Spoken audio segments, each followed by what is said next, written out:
տեսփան, բարի եկաք։ Հայը ավելի բարձր խոսիմ։ Բարի եկաք, շատ ուրախ եմ, որ եկաք, շնորհակալություն։ Շնորհակալություն Շարլին Զադբետկե Շարլզ Մալասին, որ այս ամենը կազմակերպեց, Արևիկին, որ Հայաստանին եկավ, եւ Վիկենին, որ Van Cambridge Bilerta եւ համացան եղավ քալու եւ իր քիրքի մասին բստիկ զեկույց մտալու։ Վիկենին քիրքը Open Woonds 2015-ին լույս տեսավ։ Արաբերենով թարգմանված է թերքերենով թարգմանված է եւ ուրախ ենք, որ հոսեգավ եւ մի քանի ֆարբիցի քիրքի մասին վերջալ հարցում պատասխանով sorry, I switched to Armenian. We published the book, first published the book, we supported it. We supported the Arabic translation. It's also published in Turkish. And he's going to talk about the book. We'll take some questions afterwards. And if there are no questions, I will ask difficult questions. So hopefully there will be simple questions. So Vicken, over to you. The chair. No. Hello everyone, and thank you for this opportunity. What I will do is to tell you a bit about this book, what it is about, how I worked on this book, and then how from this I moved to a new project that I'm doing now. And basically what I will do is to tell you about the history of mass violence in the Middle East and how the Armenian genocide fits or doesn't fit in it. I started working on this book around 2011, 2012, and for this book I traveled a lot to Turkey to do interviews, to do research, travel, to see, to witness. And at the same time, in this period, I was also working on the Syrian question. And basically, I was meeting in Turkey, in places like Gaziantep, or Aintab, or in Antakya, or Reyhanli in Arabic. So in all the, or Istanbul, I was meeting Syrian refugees, mainly the leadership of the Syrian opposition, political opposition, armed opposition, and so on. So that was my professional work, and parallelly to that, I was working on, doing research on Open Wounds. So Open Wounds is basically the history after genocide. And the question I was asking here was, okay, 100 years after 1915, after the genocide, is this question an issue of the past, or is it something which is still politically relevant? Why should anyone, someone from London, someone from Geneva, someone from Istanbul, should be worried, concerned, or interested in the genocide of the Armenians? You know, there are so many other events in between, so is this still relevant? And to work on this book, initially I thought I would be mainly working about the victims, the Armenians, and eventually, while doing research, I understood that the bigger question is in Turkey, how this past history, not only the history of the violence, but the history of the negation of what happened, was not only conditioning the victimized community, the Armenians, but also it was conditioning Turkish political institutions and culture. So that's Open Wounds. Now, while working on Open Wounds, as I said, I was also working parallelly on the conflict in Syria. And in my imagination, those two issues became interrelated. Now the question that I'm asking, is it only in my imagination, or do we have a certain overlap between what happened in 1915 and what I was witnessing in 2012, 13, 14, 2014? It's the genocide of the Yazidis by Daesh. I will come back to that. So this is an open question. Now, when we pick up major books from Oxford University Press, Cambridge University Press, Chicago University Press about the modern history of the Middle East, and you look at it, in those books, you will not find the Armenian genocide. If you will find the Armenian genocide, it will be a footnote. So basically, we wrote the modern history of the Middle East by excluding the genocide of the Armenians, as well as the mass violence exercised against the Assyrians and the Greeks. This is what we have. The way we articulated, we narrated, and we conceptualized the modern history of the Middle East excludes the experience of the Armenians, but also excludes the impact of the genocide and the genocide denial on other societies, mainly Turkey. And what I'm trying to do now in my current research since 2015 is to say that maybe we can think differently. Maybe we can rethink the history of the modern Middle East, in which the Armenian genocide is not absent, is not a footnote, but it is a very fundamental turning point. Now to do this, we have to do a historiographic work, so you have to look at the sequence of events, how the Armenian genocide influenced other later events, but also we should rethink conceptually the history of the Middle East. For example, in the modern history of Turkey, right, the way Turkish nationalists and Turkish national intelligentsia framed the modern history of Turkey, it starts from 1919, right?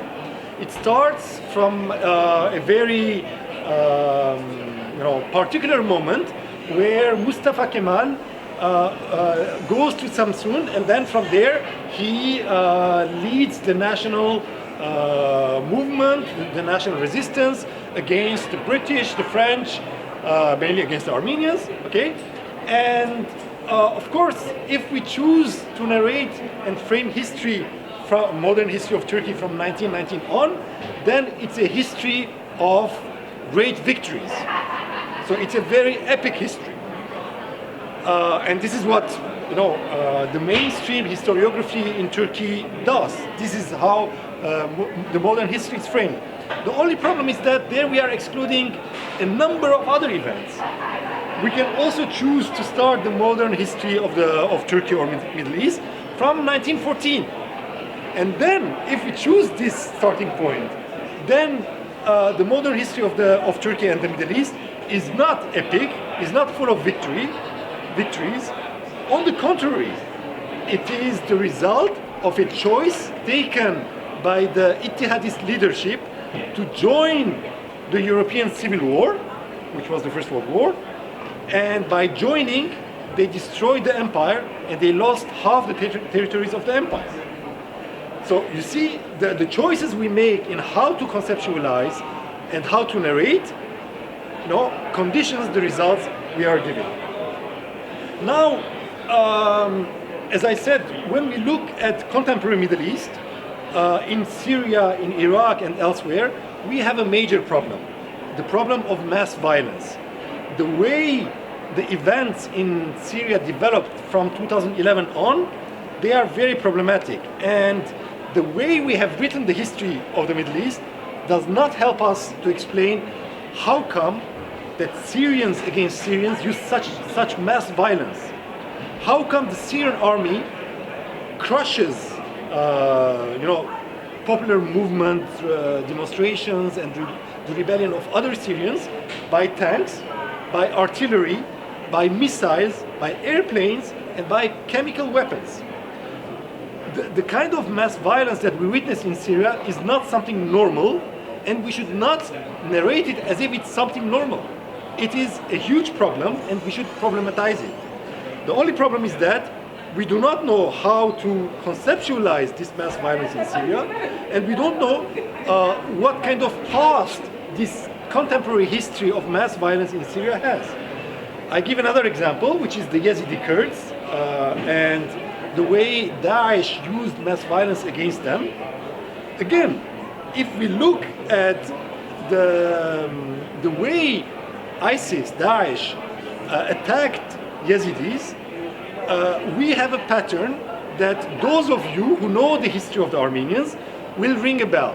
Daesh assassinated men, executed men, enslaved women, forced religious conversion on them, and took young kids not only to Islamize them, but also to use them as Daesh fighters. This reminds Def Shirmeh in Ottoman history, right? And so on. So all this pattern of mass violence, the way Daesh used violence against Yazidis, is the same pattern that the Ittihadists imposed on Armenians, Assyrians, and to a lesser degree with the Greeks. It's a bit different, the type of violence, but that concerns Greeks as well.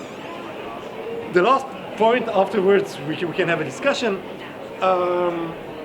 When we have written modern history of Syria, modern history of Iraq, modern history of Lebanon, we by and large excluded the Ottoman experience of the past and the way Ottoman Empire collapsed from the way we understood, analyzed, and conceptualized the history of those young nations.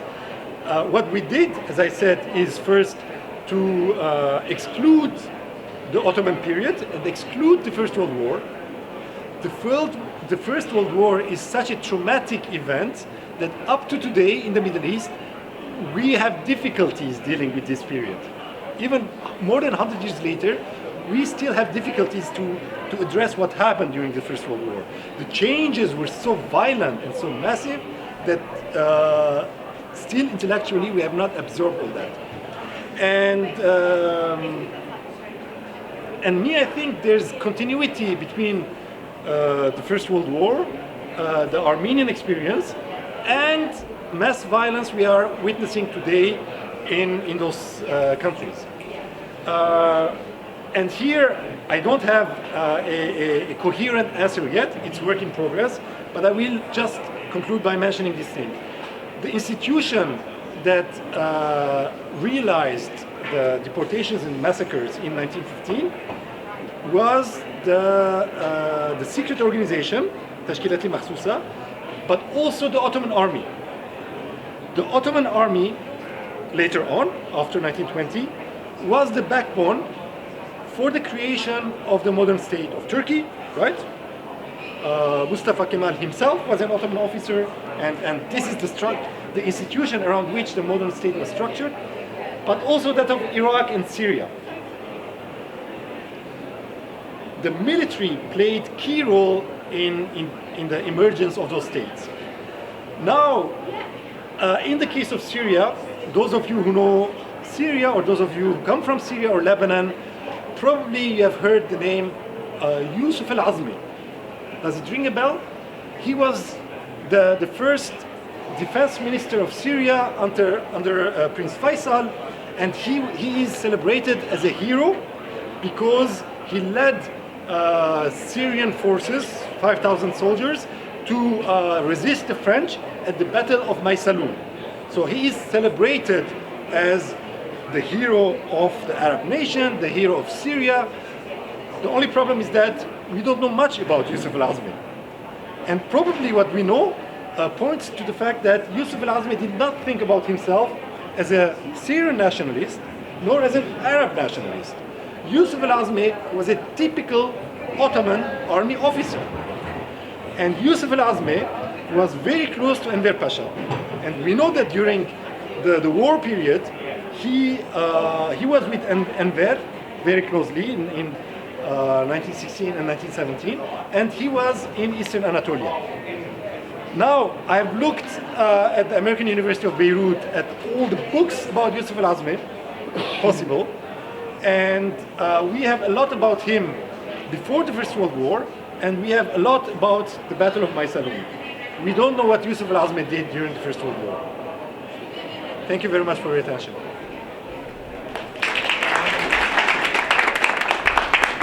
Thank you, Vicky.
It's not academia. It's not academia.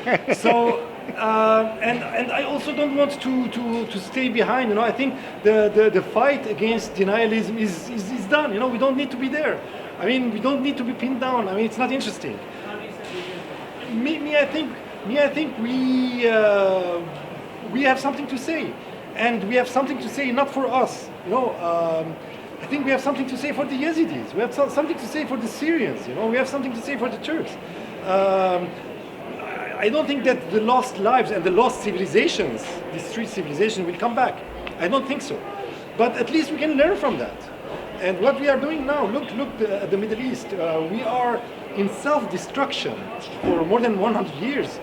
And we even don't know why it's happening. So at least let's understand what is happening. And maybe understanding will help us, will empower us, as you said.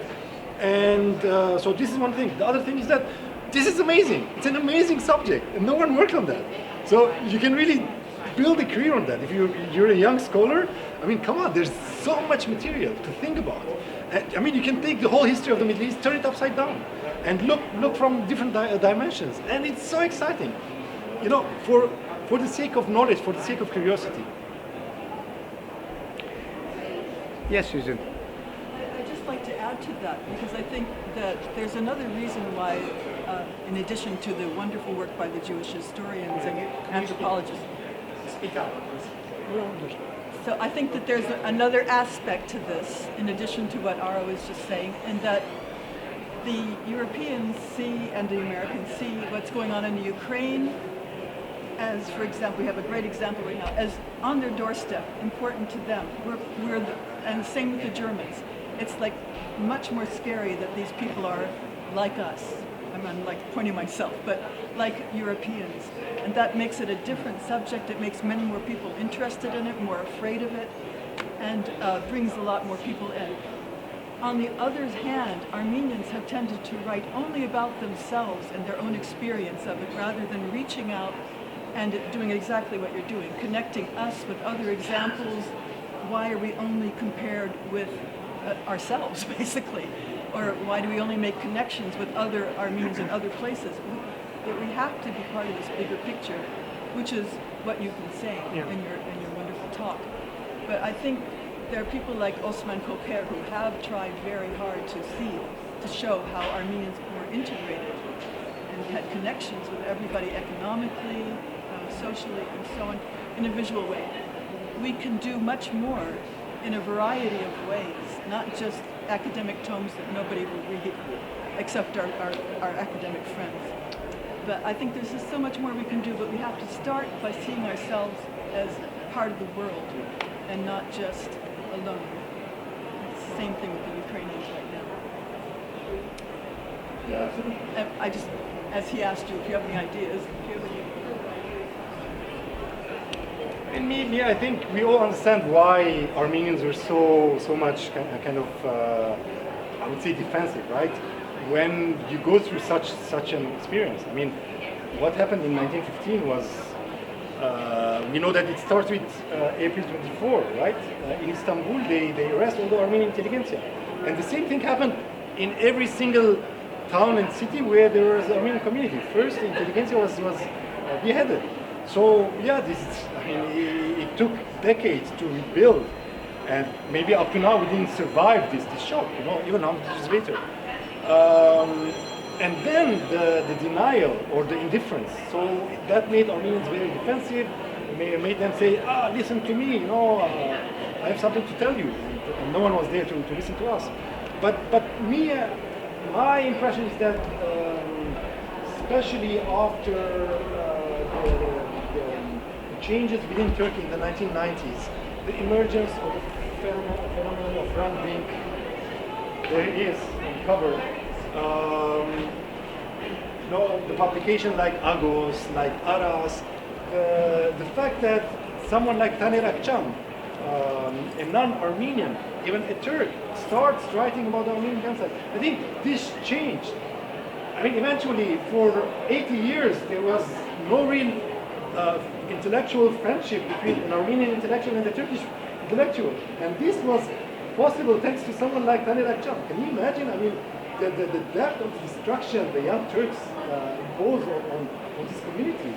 So it took 80 years to restart intellectual exchange, and this was thanks to Vicken Cheterian and Taner Akçam. And sometimes we forget about Vicken Cheterian. Some people criticize him because he didn't use the exact correct fashionable theories about nation and nationalism and state and revolution, whatever. But his importance is exactly in this mentorship and friendship between an Armenian working on the genocide and Taner Akçam. I think this is fundamental. And I think since then certain things have changed. Otherwise, I think someone like me would not be able to do what I'm doing, intellectually but also emotionally. There is one of Taner Akçam's books there, Killing Orders. That's probably samples. Vicken, let me ask you a final question. Returning to the book, because it's the book there. You wrote the book in 2013, 2014. It was published in 2015. It was a very different environment in Turkey. It was much more open, dialogue was possible, collaboration was possible. Now, the environment has changed quite a bit. If you were writing this book today, 6 years, 7 years later, what would you have written differently? Or would you have written it differently? I shouldn't assume that you would have. And if you would have, what would have been different about it? Oh, it would be very, very different. I mean, two fundamental changes. First, Turkey is not the same Turkey, right? I mean, many people I interviewed for this book, they are not in Turkey anymore, or they are in prison. So, so I sent the manuscript to my publisher in June 2014, and back then we didn't know what would happen. I mean, even, can you imagine, on April 2015, Erdogan saying, I apologize, no, we did something wrong, let's rebuild. I mean, this is humanly possible to imagine, right? And this would have been not that much important for Armenians. It would have been very important for Syrians, for Iraqis, for all these communities in the Middle East who are suffering from another tyrant killing them. I mean, okay, it would also be important for Armenians. For Armenia, because that's the other thing, the second point, that Armenia-Turkey relations have changed. Turkey, in my analysis, has been a major factor in the Karabakh conflict. We cannot imagine the genesis of the Karabakh conflict and the way Armenian-Azerbaijani antagonism was characterized without the Turkish factor. And if we can go back, like redo a fictional history of the last 30 years, and imagine a Turkey that says, okay, I did something wrong with the Armenians, and I will try to make something good. Turkey could have mediated between Armenia and Azerbaijan, and by doing that would have eased Armenian fears, but also Azerbaijani aggressivity. And the whole history of the Middle East and the Caucasus would have been different.